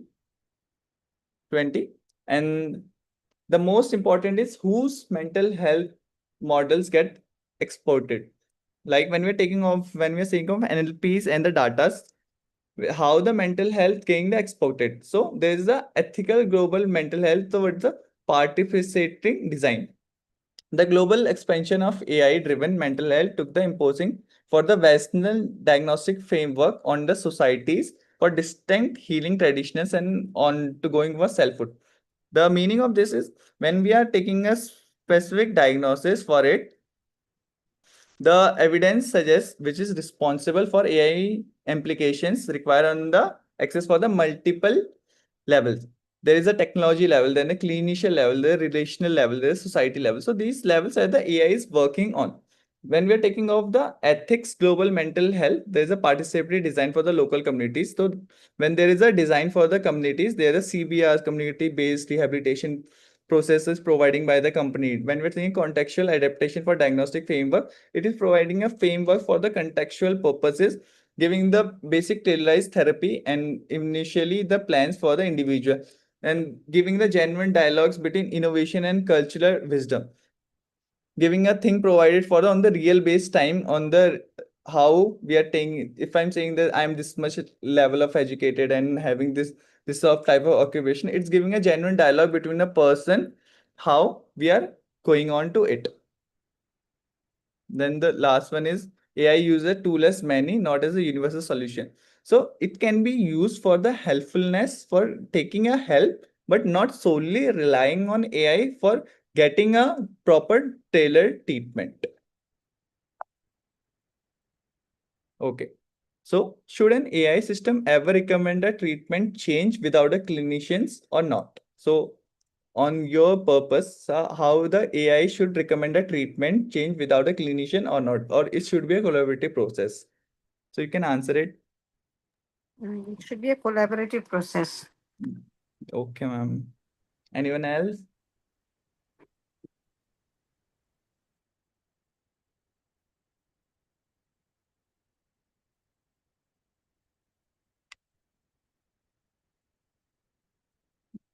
Anyone in chat? Okay, collaborative depending upon the prompt. Okay, so in the chat box, I got the someone a type of the prompt. Okay, so when we are taking off a prompt, the prompt is a individualized command which is given to the AI for a specific time period. For example, if I'm saying have a I want to have a research on the that particular thing. So can you provide me a researches? So that is an individual command which I giving to the AI. When I'm saying a prompt is a very tailored thing which you provide to the AI. I'm saying I'm doing a research on this thing for this purpose, and then I have to analyze the review for the literature of reviews. There are a lot of literature review. Find me a best of the research which is having a more citation rate from the 200 citation rate. So it is a prompt which should be always specific that is given to the AI. So yeah, it can be might sometime it can be a helpful. But my prompt always specific in my case. Okay, nice, Farah. Okay. Now the section 5 is for the integrity framework and the multi-level approach responsible for AI. So when we are saying of AI, it's not the single process which is going on, but there's a multiple functional process which is going from dot by dot to giving a responsible response to an individual. Okay. So the long-term success require the coherence between all the four levels. So when we are talking about AI, the most fragmented, not the fragmented part, getting the adaptation of the all the four levels of the society. When we are talking, either we are talking about technology or either we are talking about clinical or the relations relational or the societal purposes. Okay. So this sections addresses the most important question that even AI can perform a certain task effectively, or it can be providing the authority for the clinician making over dependent on AI recommendation. Most of the time most of the time we take help from AI also, that clinician may are overly dependent on AI recommendation. Then there is technological, when the explanation of AI, then the basis detection, there is a mitigation. Mitigation is the process from which one part of the process is given to the third part, which that is the mitigation. Then technology support one of the most of the transparent thing, which is explainable, regularly audited by the bias. So technology always biasing the thing. When you are entering more and more prompts or the more and more command to the AI, then it is having a bias to the individual. And I'm saying 10 people's, I already given you example that when we are saying already 10 people's are going on same signs and this disorder is giving command is given to the AI, and it is for the 11th person, it only giving the answer for that specific person.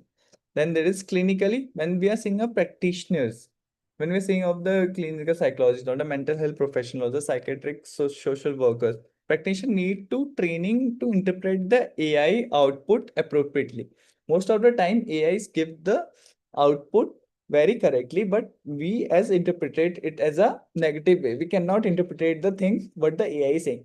When we are saying how the two human beings are talking about the same case, they have more inputs and they easily can identify what the thing is going on. But when we are saying, when we are discussing with an AI for the clinical inputs, so there is always a misinterpretations which can be done for the inappropriate or the lived experience. So there, when we're saying there is a AI has a limited lived experience, there is a limitations. When there is a mediator, when we are saying more the prompts are provided, is giving the false data. So all that thing identify how the clinician interpreting the message of the AI. Okay. So the third is the relational thing. How the AI, when we are talking about client and the patient, that is when we're saying they are having a attunement, the stage where they are having the faith into it, they are having trust individually. So that is a collaborative process. When you're thinking of therapies, so they are a collaborative process. Then how are the relation from the AI and the therapist should be there for the need for training appropriately. There should be a adjacent for attunement for the AIs and the therapist for doing a attunement. So AI is not a replacement for the therapist, but yeah, it can be a collaborative process which can be used for safeguarding and the therapeutic presence for the human attunement and the therapist and the AI attunement. Then the fourth is the societal. When we are saying of the policymaker must establish a clear regulating regarding the privacy, accountabilities, and the fairness. When we are speaking of privacy, accountability, and fairness, this all part when we are saying as an individual for the clinical therapist, there should be integrated into them. But when we are saying this on the other part of the AI, there should be a certain type of policy should be there, because in today's condition, there is no policy for AI. It can breach our confidentiality, it can breach our fairness, it can breach our privacy level at any point of time. So there should be some kind of privacy, accountability, and the fairness should be taken for providing a specific laws and policy for using the specific AI models. Okay. So when we're talking of this, no single level is sufficient on its own. When we're talking about these 4 levels are not individually affecting it, but yes, it is responsive for implication for all the 4 levels should be working together for getting a better framework, which is responsible for the AI thing. Okay. So what's the evidence on the coverage of this? So when we are saying of the research is always on the evidence base, how the evidence is going on. So mental health, it cannot be solely algorithmic efficiency. When we are saying of it is very efficient for the AI should be complement, it not be substituted. It is a more human therapist or the therapy which is going on. The second is the therapeutic alliance remains essential. So there is always alliance between the therapist and always a client for it, which is very essential. But AI cannot fully replicate the embodied presence. We know the most important thing when I have asked many of my clients. So there is an example I am giving from my clinic. So when I ask why you are using AI, so most of my client says कि when I'm sharing with the person, I feel very shy for sharing my signs and symptoms to someone. But when I'm in front of my screen, so I am easily tell my signs and symptoms because I don't know if someone is sitting beside the screen or not, who is listening my problem. There is no person. I'm just talking to my screen. So that is a very common examples which are given by them clients. Ki they are using AI because of they are feeling being judged. So that is the thing which is going on. So there is a essential that AI cannot fully replicate the presence of individual, but yes, sometimes that person presence is also faithful for the other person also. There is when we are saying of morality or the responsibility or the situational institutions, that all things cannot be matched by the AI at that level. Then there is the reductions of risk. When we are seeing of the risk, the immediate tailored therapies or the immediate treatment plan given by the AI for reducing the risk. So that is the thing for the reductions of risk. It's the comprising lived experience, not a numerical scores. It can be crowded on the narrative for understanding the clinical institutions. The fourth is data and privacy. So informed consent. When we are saying of the therapy, the informed consent is given to the client that this is a collaborative process. We are going to working together. Now we are going to the short-term goals, the long-term goals, the immediate goals should be addressed together. So that all that thing cannot be addressed by the AI key. That is the process. When we are saying of individual therapy, we give the commands and command that this is an individual process, all the everything is a psychoeducated. But when we are seeing of AI, it is more of the one-to-one conversation, get that giving a quick answer like a system for effective communication. For example, I am saying it is giving me answer. When we are saying of two person in the same time, when the real time giving a problem question, there should be a innovation or there must be a thoughtful experience for an individual for giving an answers.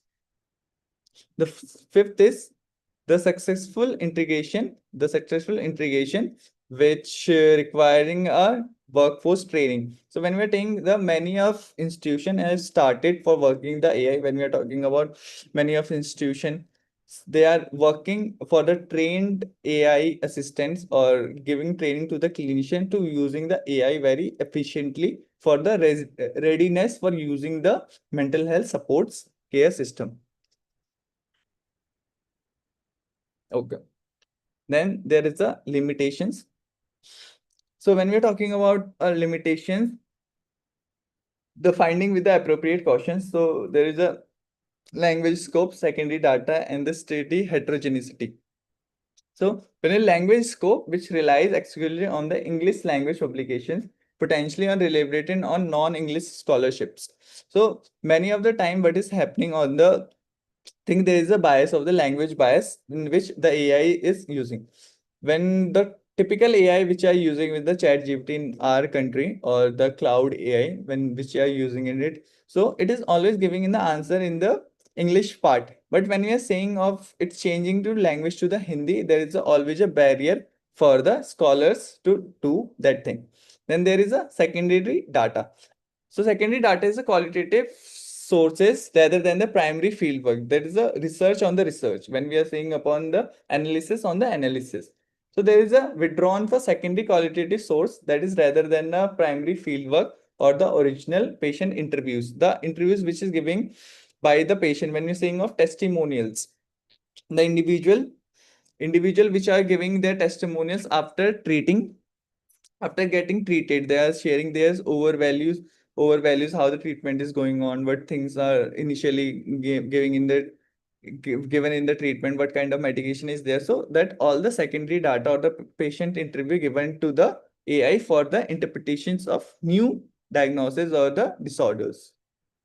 Then there is a study heterogeneity. So when we're talking about the mixture, not the solely one study, but is a mixture of the things for giving a design to consider the framework across 18s of generalized studies which is taking on.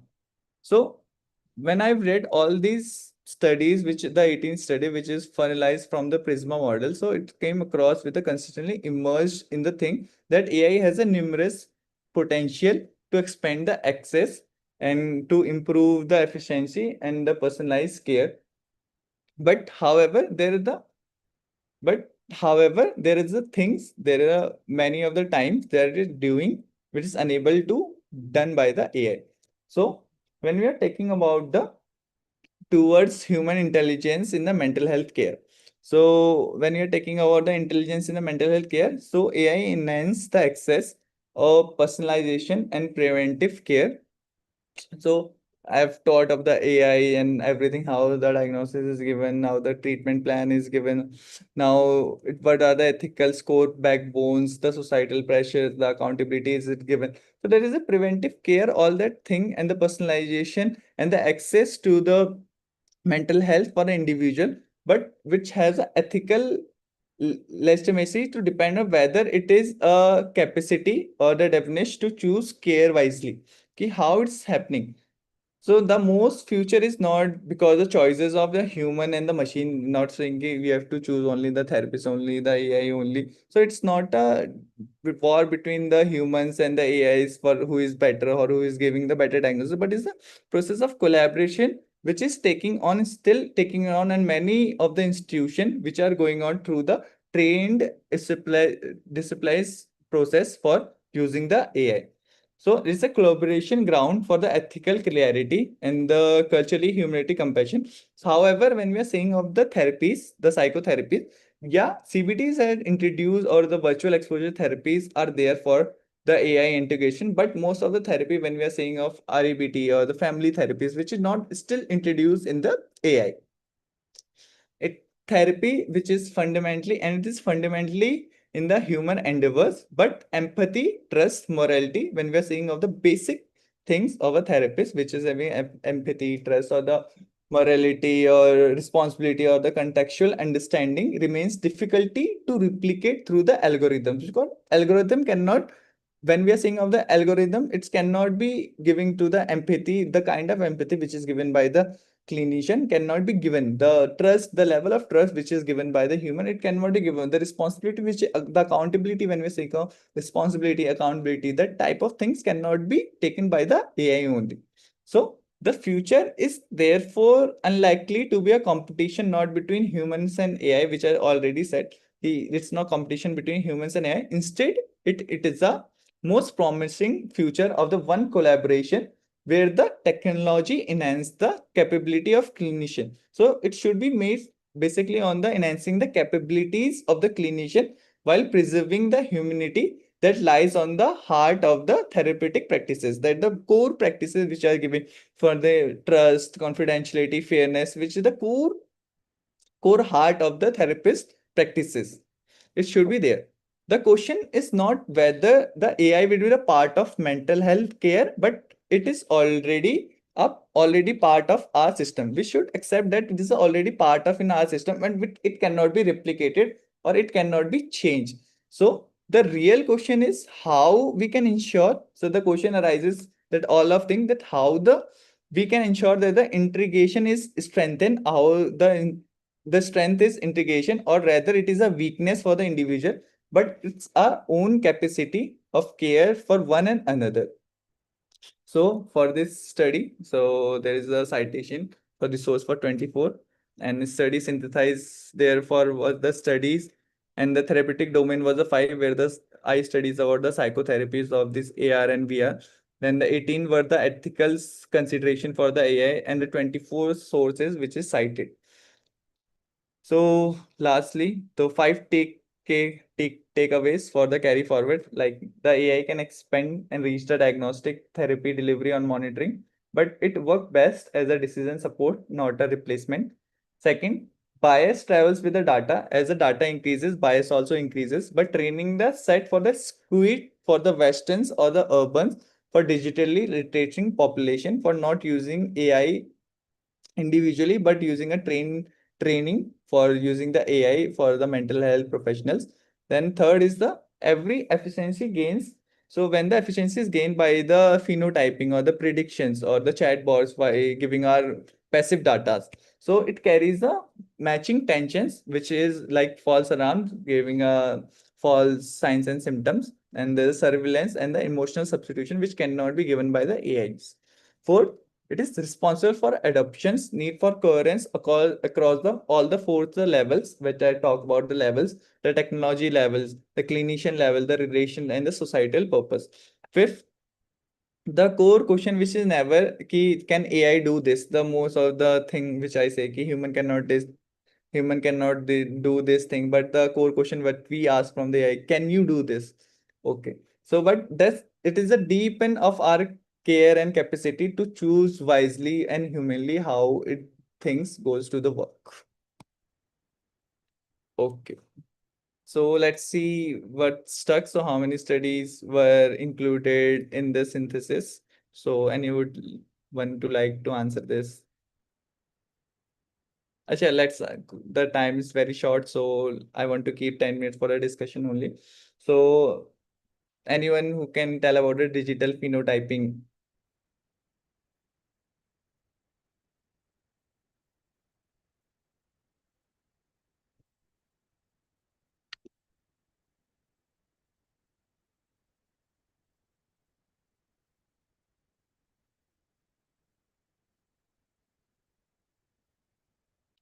You can tell on the chat box.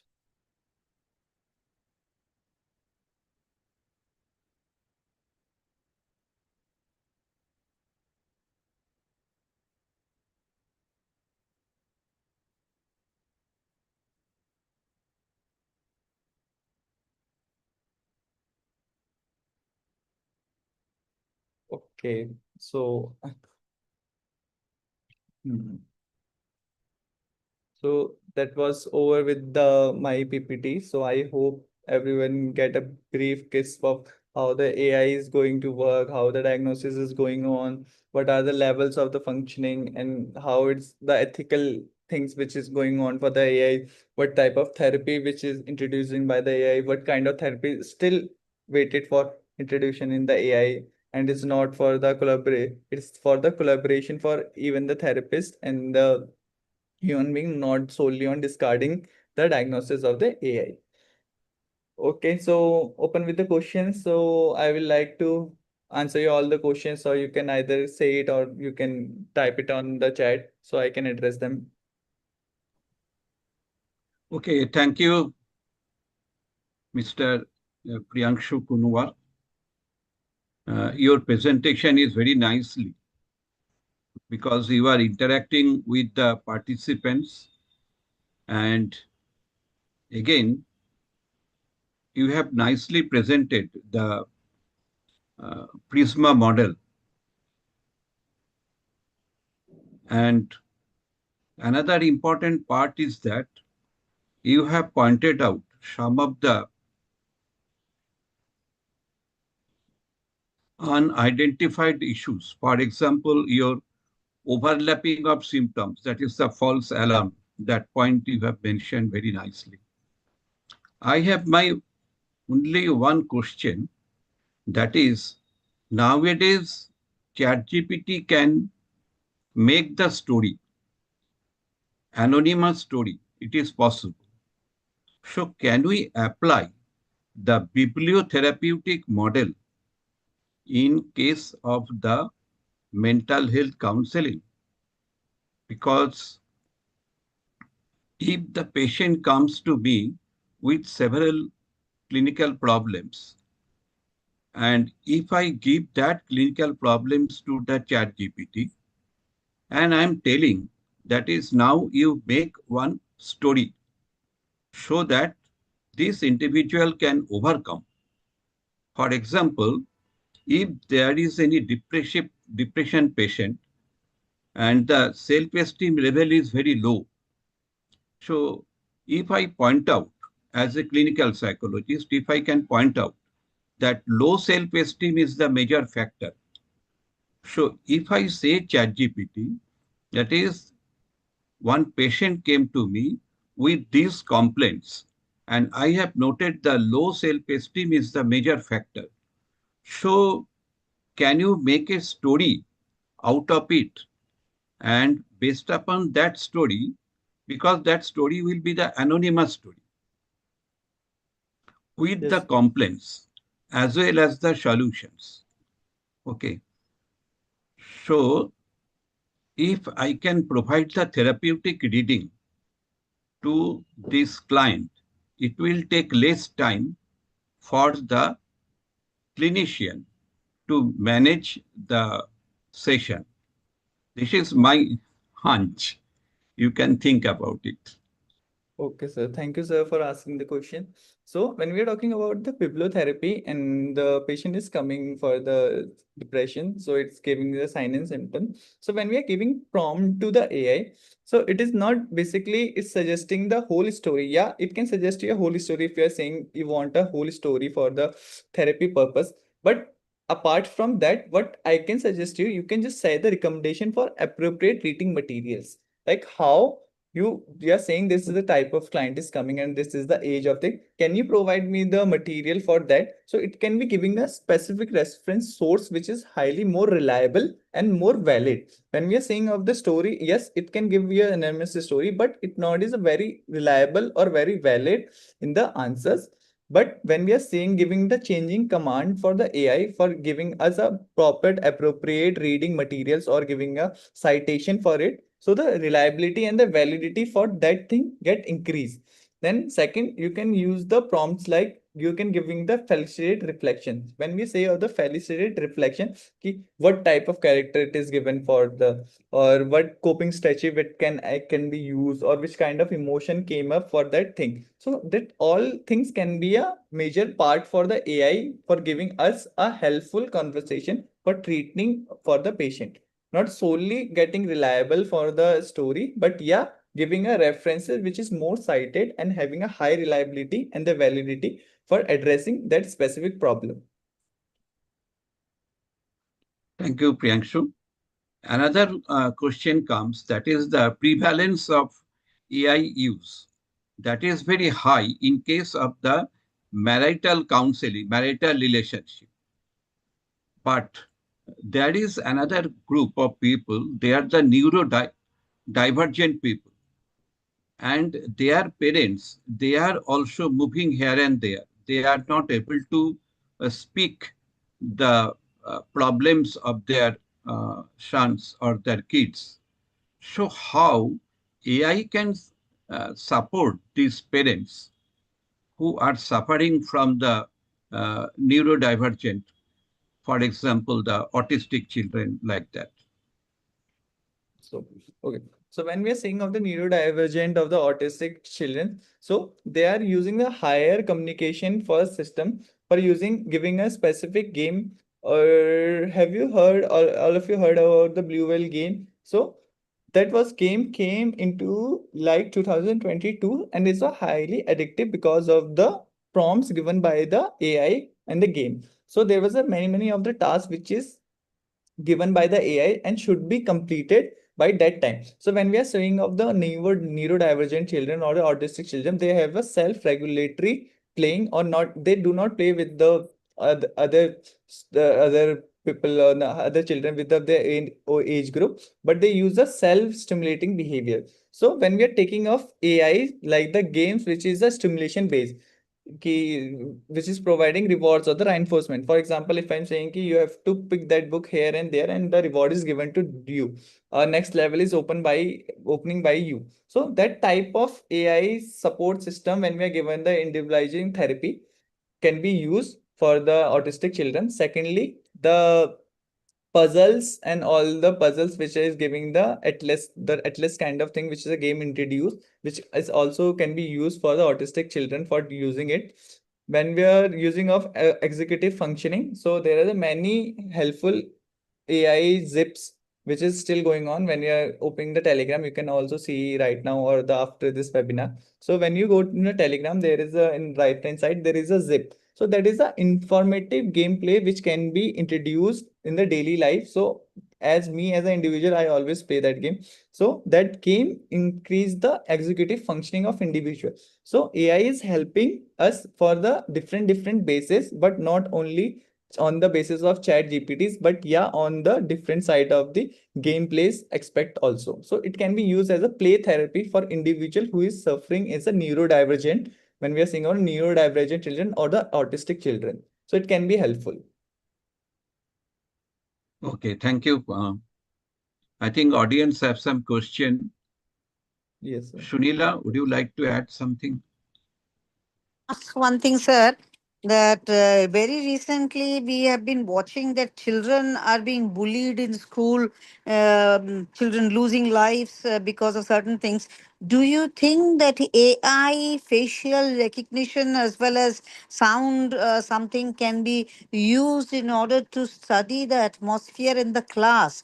Because I believe the teacher may not be able to provide equal attention to 30 or 40 students at a time, and because of that bullying from between children of younger age, certain accidents are occurring across the country. So do you what is your comment or take on that? Yeah. So when we are saying of AI in the detection, it is a very nice idea and an innovative idea which can be researched upon. So it is a very broad thinking for the questions. So that is a very nice question. Thank you for ma'am. So this questions is very important because it can be helpful in the early detection of the bullying. So Exactly. if I'm saying the AI can analyze the NFNS surveys, so that the online discussion is going on between two friends, they are saying, Acha, theek hai, now we are going to road race, or we should bully that type of kid. So there is a communication platform where the AI can detect all that thing into the classroom, then giving a interpreted data that it is a random thought, because it can be a random thought for someone to get that thing. But if it is persistent for a prolonged time, it may detect the repetition, how many times it is repeating, how many negative things the child is going on. It is getting punishment for not bringing the notebooks, or it is giving abusive language. So giving a profile of individual student to the specific class teacher or to the program coordinator for having an integrative base for preventing all these things for the early detection. It can be introduced, ma'am. It is a very thoughtful idea. Actually, gentlemen, very recently, one girl child, maybe of 8 to 10 years in New Delhi, the case has happened that the boys were bullying in the class, and she has jumped up from the third or the fourth floor, and the girl has expired. And the parents were called, and the teacher was not able to listen and respond to the queries which the child was raising when she was being bullied. So that is what, when you were talking about the facial recognition and introduction of AI, I feel that this is an important area. Probably Dr. Royce is working in a very important area in school psychology. This can be referred there, where AI can be used in most schools, so that I think productive teaching, assessment, character development, and positive psychology can be developed within the children at large, and we will have better citizens, because education system is not doing that well, because there's monitoring. Even if academic education is there, but the other part is missing, the value education. So that can be very well detected by this is my suggestion to sir also, in future, if something can be done on this also. This is a very thoughtful idea which recently got my into the brain. Like I am still thinking ki how it can be done, but it's a Ah. very effective idea to recognize every each and student for early detection, for monitoring for the cyberbullying, for student reporting system. So that can be a very informative idea which can be introduced, ma'am. But it's my POV on it. Exactly. And moreover, gentlemen, because AI, the way it is taking away jobs, these children by 2030, when they grow up, they may not get jobs. So their mental health will become extremely important for the workforce. With this negative mindset, if this kind of people are in the society, so we are actually moving back. We are not moving ahead. So I think this monitoring needs to be done right from the school itself, and maybe we can have positive results in the time to come. This is what I feel. Yes, ma'am. Correct. Thank you. Very nice presentation, as sir said. Thank you, ma'am. Shunila, whatever the things you have told, that is the bullying. Yes, sir. We have done one research related to the safe school perception. Mm-hmm.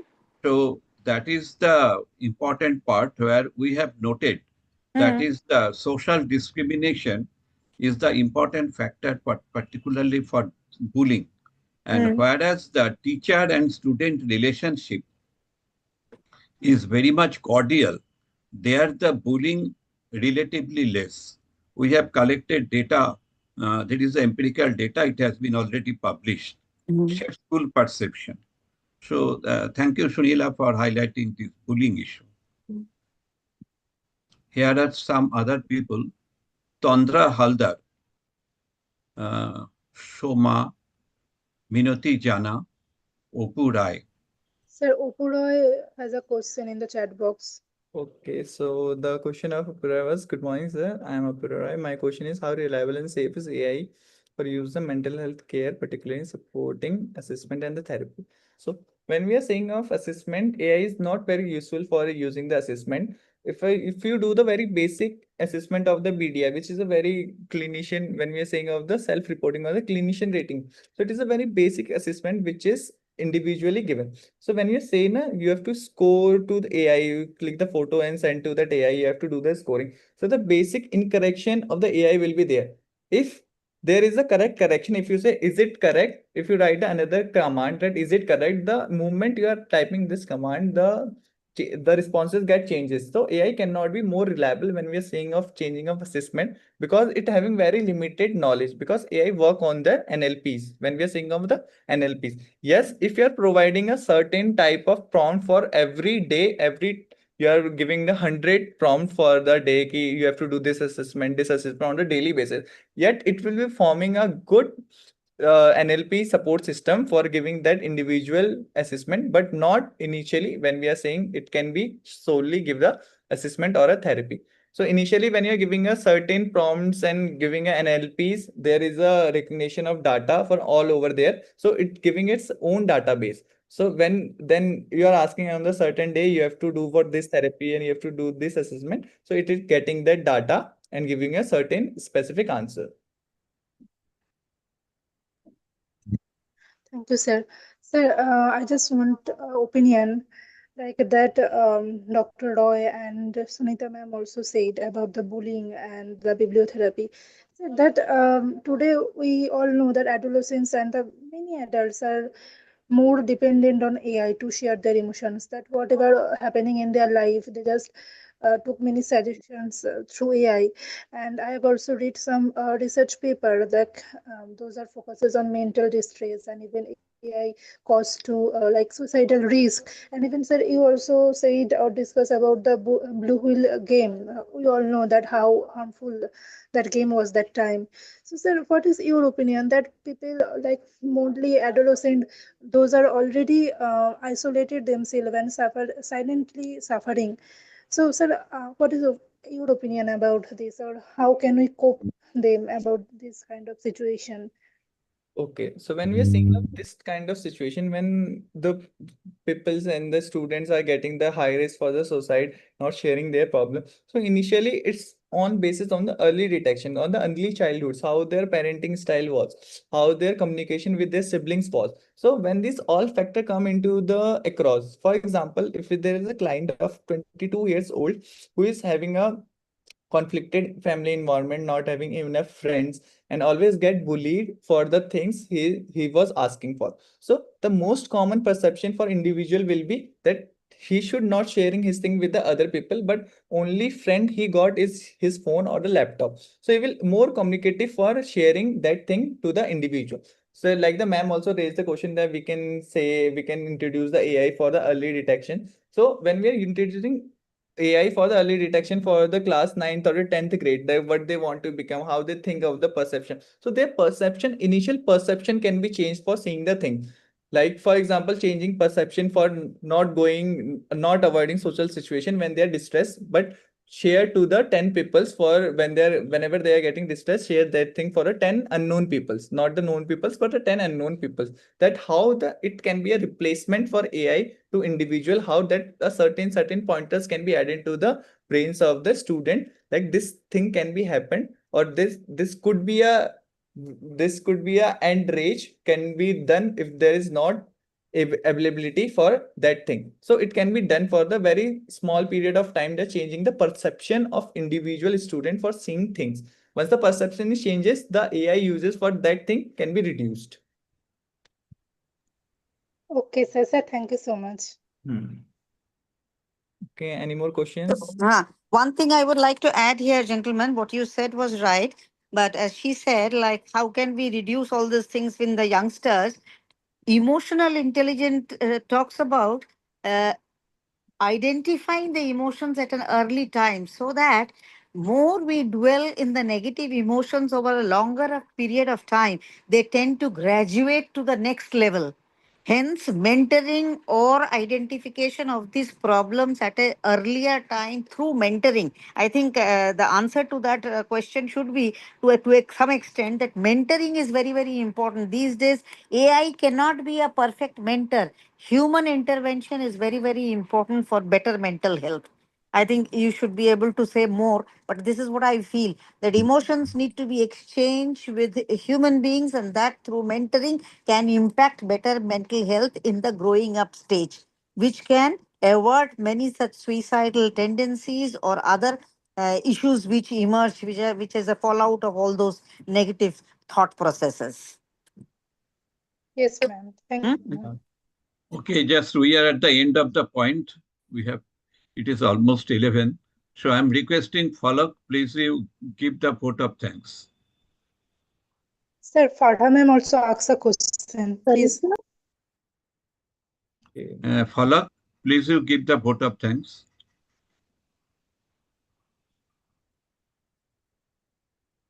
Hello, Falak, are you here?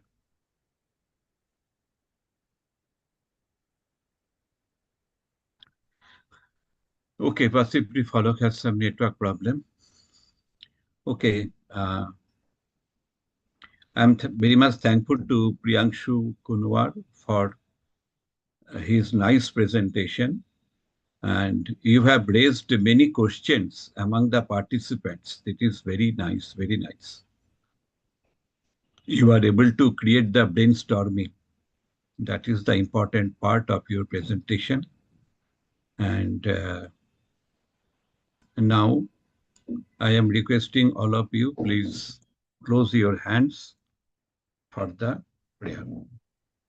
Om Purnamada Purnamidam Purna Purnamudachyate Purnasya Purnamahayo Purnameva Vashishyate Om Shanti Shanti Shanti. Thank you, sir. Thank you all.